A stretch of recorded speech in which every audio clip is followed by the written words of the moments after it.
Study IQ IAS, अब तैयारी हुई अफोर्डेबल।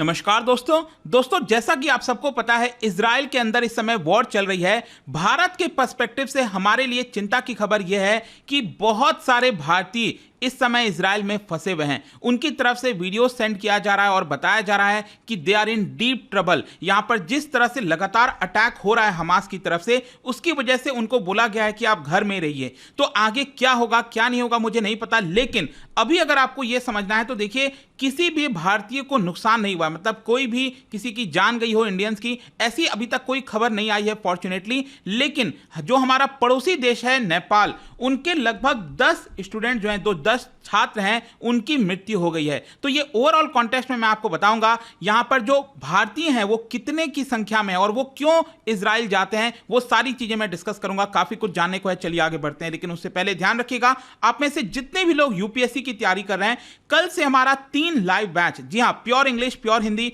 या फिर इंग्लिश, कोई भी बैच आप लेना चाहते हो अलग अलग वैलिडिटी के साथ, ये आप ले सकते हैं by using the code Ankit live. Ankit live code इस्तेमाल करने से आपको मैक्सिमम डिस्काउंट मिलता है और आप किसी भी कोर्स में सबसे कम दाम पर आप उसको अवेल कर पाएंगे। और इसके अलावा अगर आप एमसीक्यूज अटेम्प्ट करना चाहते हैं तो मेरे इंस्टा पेज पर जा सकते हैं, वहां पर स्टोरीज में जितने भी एमसीक्यूज हैं उसको आप अटेम्प्ट कर पाएंगे। चलिए शुरुआत करते हैं और सबसे पहले ये देखते हैं कि एग्जैक्टली अभी हो क्या रहा है। देखिए, आप सबको पता ही है कि इजराइल के अंदर वॉर बहुत बुरी तरह से स्टार्ट हो गया है।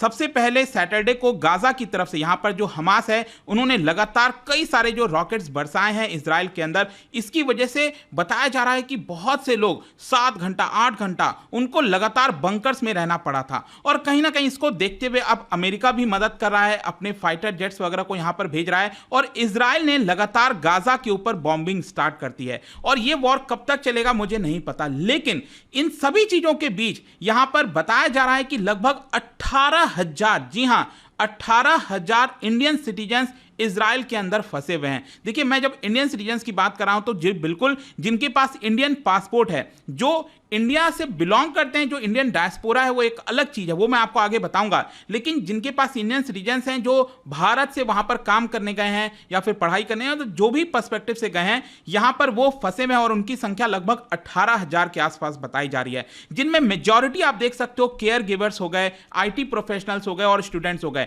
और इसमें भी मैं स्पेसिफिक फोकस करना चाहूंगा जो केयर गिवर्स हैं। एक्चुअली क्या है, इजराइल की अगर आप पॉपुलेशन देखोगे ना तो वहां पर ओल्ड एज पॉपुलेशन काफी ज्यादा देखने को मिलेंगे। बहुत सारे बूढ़े लोग हैं जिनको यहां पर केयर की आवश्यकता होती है, जिसकी वजह से भारत में आपको पता ही है ह्यूमन पावर काफी ज्यादा है, काफी बड़ी संख्या में आबादी हमारे देश के अंदर है जो जॉब्स ढूंढती रहती है। तो इसी की वजह से यहां पर जो केयर गिवर्स हैं भारत से, वो काफी हद तक वहां पर जाते हैं। लेकिन स्पेशली यहां पर चिंता की बात यह मैं आपको बताता हूं, ये जो आप देख रहे हो ना गाजा पट्टी, जहां पर पूरा वॉर चल रहा है इस समय, उसी के पास यहां पर बहुत सारे जो केयर गिवर्स हैं वो बताए जा रहे हैं। मतलब ये जो 18,000 भारतीय मैंने बताया, उसमें सबसे बड़ी संख्या आपको केयर गिवर्स की ही देखने को मिलेगी और वो गाजा बॉर्डर के आसपास हैं। अभी एग्जैक्टली हमें खबर नहीं है कि उनका क्या सिचुएशन है क्या नहीं है, लेकिन अभी तक कोई पुख्ता खबर यह नहीं आई है कि उनका कोई नुकसान हुआ है। यहां पर आप देख सकते हो इस तरह के वीडियोस सेंड किए जा रहे हैं। आप देख पाएंगे यहां पर एक पर्सन है जिनका कहना है कि 5,000 से ज्यादा रॉकेट अभी तक फायर हो गया है। We are in deep trouble right now,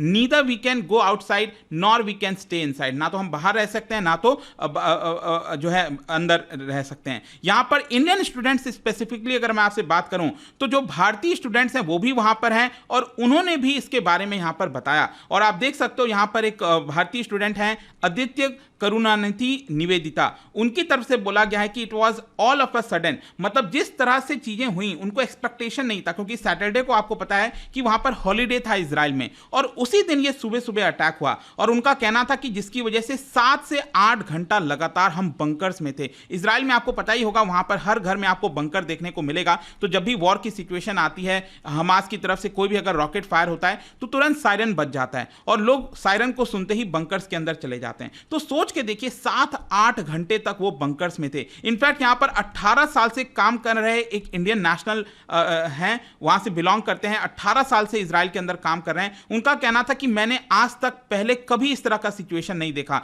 ये बहुत ही डिफिकल्ट डे है हमारे लिए। 20 मिनट के अंदर अंदर 5,000 जो रॉकेट्स फायर हुए और हमारे सामने कई लोगों की मृत्यु हुई है। This is a very difficult situation for the country. अब अगर मैं बात करूं इंडियंस इन इजराइल के बारे में, तो देखो मैंने आपको पहले ही बता दिया कि 18,000 इंडियन सिटीजन्स हैं जो कि इजराइल में हैं और ज्यादातर उसमें केयर गिवर्स, आईटी प्रोफेशनल और स्टूडेंट्स देखने को मिलेंगे। लेकिन अगर मैं स्पेसिफिकली स्टूडेंट्स की बात करूं तो जो डेटा इस समय एक्सटर्नल अफेयर्स मिनिस्ट्री की तरफ से दिया गया है, बताया जा रहा है कि 900 के आसपास इंडियन स्टूडेंट्स हैं जो इजराइल में इस समय पढ़ाई कर रहे हैं। डॉक्टरल हो गया, पोस्ट डॉक्टरल लेवल हो गया, ज्यादातर मेडिकल फील्ड में वो वहां पर जाते हैं और पढ़ाई करते हैं। और अगर हम बात करें सिटीजन्स ऑफ इंडियन ऑरिजिन, मतलब कि इजराइल के अंदर जो सिटीजन्स हैं जिनके पास इजरायली पासपोर्ट है लेकिन उनका ओरिजिन इंडिया से है कहीं ना कहीं, उनकी संख्या आप देख सकते हो 85,000 है। देखो भले ही वो आपका इजरायली पासपोर्ट रखते हो, लेकिन बताया जाता है कि उनका काफी इंटेंस और पर्सनल प्रोफेशनल कांटेक्ट है भारत के अंदर। वो लगातार भारत से जुड़े रहते हैं, भारत आते हैं, हॉलीडेज पर आते हैं, मिलने आते हैं। तो ये 85,000 एक बड़ी संख्या हो जाती है, क्योंकि इजराइल की कुल आबादी आप समझिए 1 करोड़ से कम है।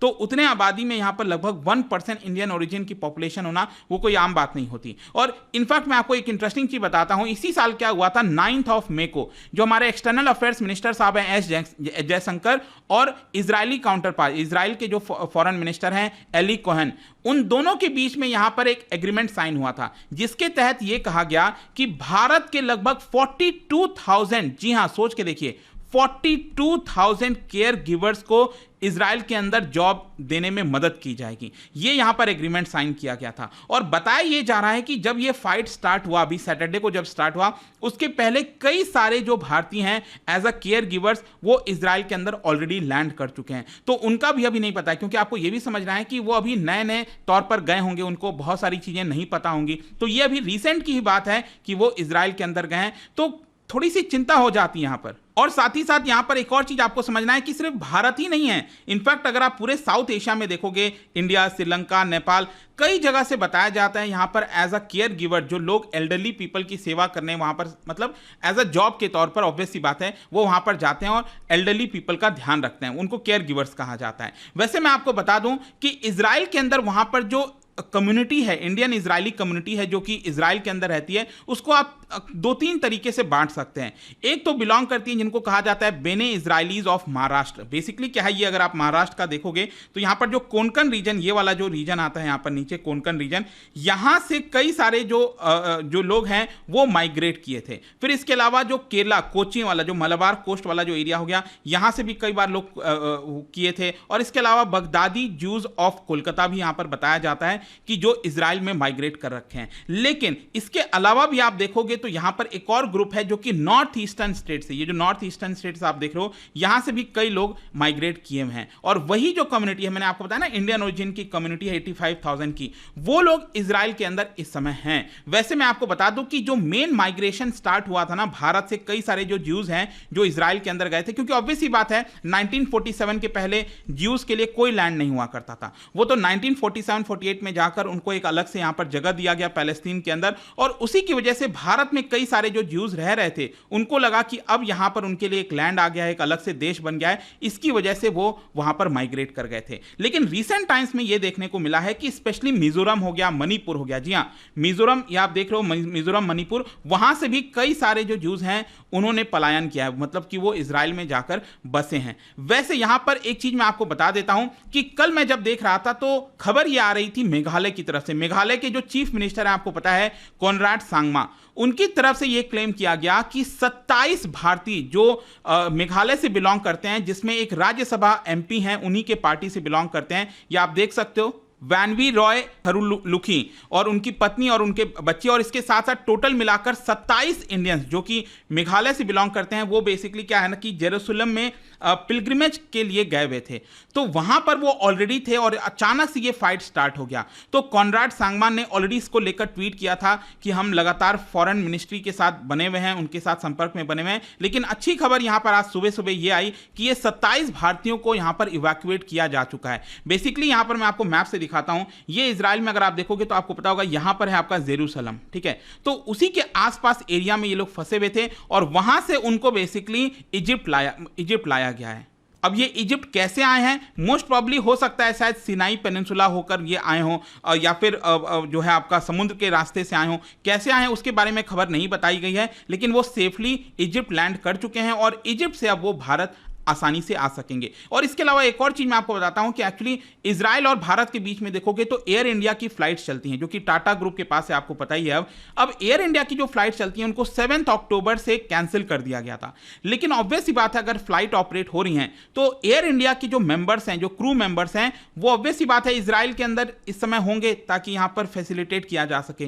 तो जब ये वॉर स्टार्ट हुआ तो 10 से ज्यादा क्रू मेंबर्स बताया जा रहा है एयर इंडिया के, वो इजराइल में फंसे हुए थे। लेकिन फाइनली यहां पर उनको भी इवैक्यूएट किया जा चुका है। मतलब इजराइल से, ये इजराइल से आप देख रहे हो, इथियोपियन एयरलाइन से, मतलब इजराइल से इथियोपियन एयरलाइंस की फ्लाइट उड़ी और उनको इथियोपिया लाया गया और यहां पर अदीस अबाबा, बेसिकली ये जो कैपिटल है इसका, वहां पर लाया गया और वहां से अब उनको भारत लाया जाएगा। तो भारतीयों को इवैक्यूएट किया जा रहा है। अब देखना होगा कि इतने सारे जो भारतीय हैं उनका क्या होना है। वैसे यहां पर आप देख सकते हो जो खबर आई है कि नेपाली छात्र, 10 नेपाली छात्र इसमें मारे गए हैं। जो भी यहां पर बॉम्बिंग वगैरह हो रहा था, रॉकेट फायर किया गया हमास के द्वारा, उसी रॉकेट की वजह से 10 नेपाली, अब नेपाली भी अगर आप देखोगे तो वहां पर जो गए हुए हैं वो अपने फैमिलीज को सपोर्ट करते हैं, वहां पर जाकर वर्क करते हैं, अल्टीमेटली फैमिलीज को सपोर्ट करते हैं। और चिंता की खबर तो यह भी है कि 7 नेपाली इंडिविजुअल जो हैं उनको वो जोखिम हुए हैं और लगभग 17 ऐसे हैं जिनको हमास ने कैप्टिव बना रखा है, बंदी बना रखा है। आपने सुना ही होगा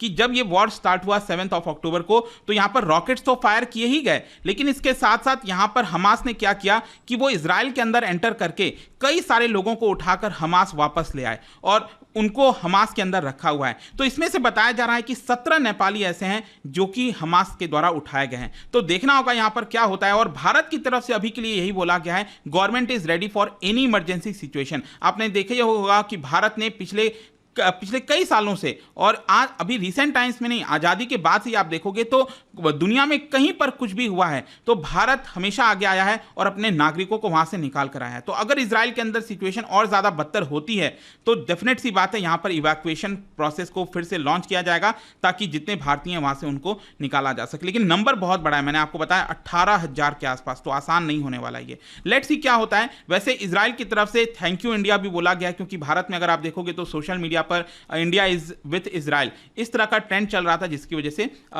इजराइल ने भारत को धन्यवाद दिया है। खैर, आई होप कि इस वीडियो से आपको लगभग हर एक आइडिया लग गया होगा जो इंडियन स्टक हैं इजराइल के अंदर उसके बारे में। जाने से पहले एक इंटरेस्टिंग क्वेश्चन, क्या आप बता सकते हो, क्योंकि हम एनआरआईज वगैरह की बात कर रहे हैं, तो आपको पता है कि एक इवेंट होता है दैट इज प्रवासी भारतीय दिवस। तो 2023 का प्रवासी भारतीय दिवस का जो थीम था वो ये था, diaspora reliable partners for India's progress in Amrit Kaal.